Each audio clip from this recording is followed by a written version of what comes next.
gawa tayo ng mango float since may mango pa ako dala galing from Philippines. Gawa tayo ng mango float para naman hindi maitapon lang ang mangga. Okay, let's do it.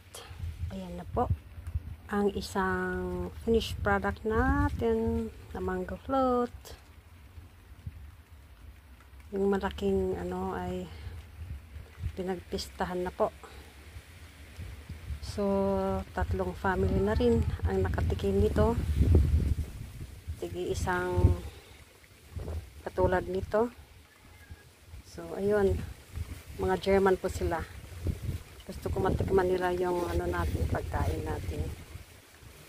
Tuwang-tuwa po sila dahil hindi po sila nakakakain ng ganito. Mango float. Good appetite po. Ikakain ko na lang po kayo. Thank you for watching.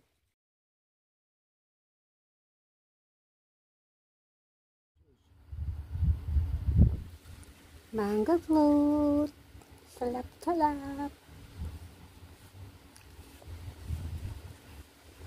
Isang kainan lang. Dahil sa sarap. Halos maubos agad.